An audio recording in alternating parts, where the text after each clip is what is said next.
السلام عليكم ورحمة الله وبركاته من قناتي قصة وخبر.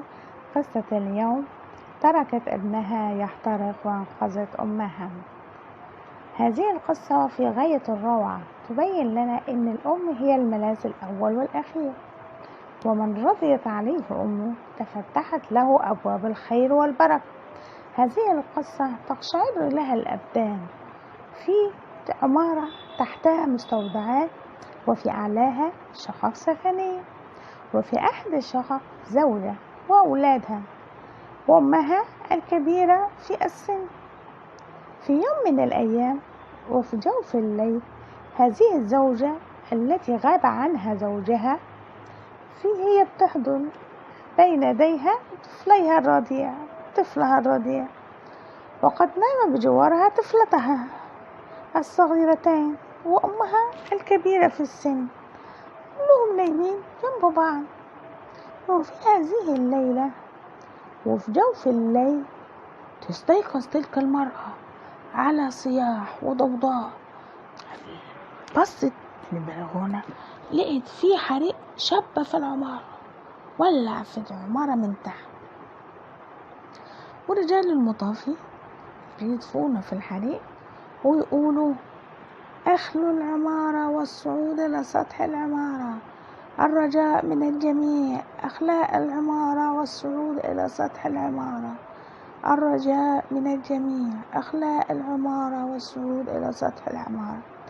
لما عمالة سمعت المرأة الكلام ده، صحت طفلتها الصغيرتين، قالت لهم: روحوا اطلعوا فوق بسرعة فوق سطح العمارة.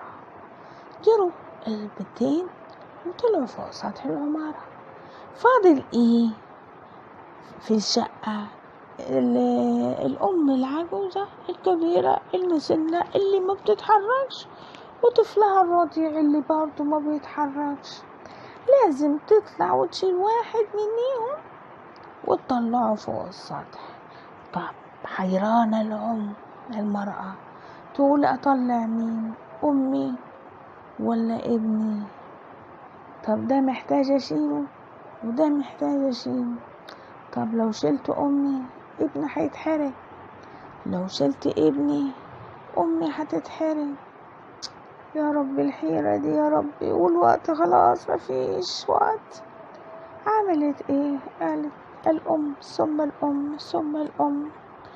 راحت شالت أمها وجريت بيها وطلعت بيها على السلالم وحطيتها فوق السطح العمارة وريحتها تمام وظبطتها، وقالت بعد كده جريت بسرعة، نزلت السلالم بسرعة بسرعة بسرعة عشان تلحق طفلها الرضيع.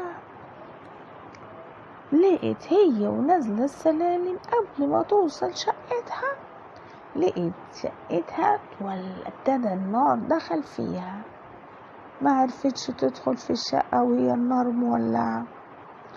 أخدت بعضيها وعينها دمعت وطلعت السلالم تاني فوق سطح العمارة، وهي زعلانة وحزينة وقاعدة تقول فكر في ولدها: ولدي. بس مش ندمانة ان هي انقذت امها، ولكن بتفكر في ولدها اللي ما لحقتهوش تشيله من النار قبل ما يتحرق. قاعدة هي وبتفكر، قاعدين يطفوا بقى بتوع المطافي عمالين يطفوا في النار. قعدوا يطفوا في النار لغاية ما أصبح الصبح. النار خمدوها والكل فرحان بقى وسعيد إن النار اتطفت، إلا المرأة دي زعلانة وحزينة، زعلانة على طفلها الرضيع اللي ما قدرتش تنقذه. ولكن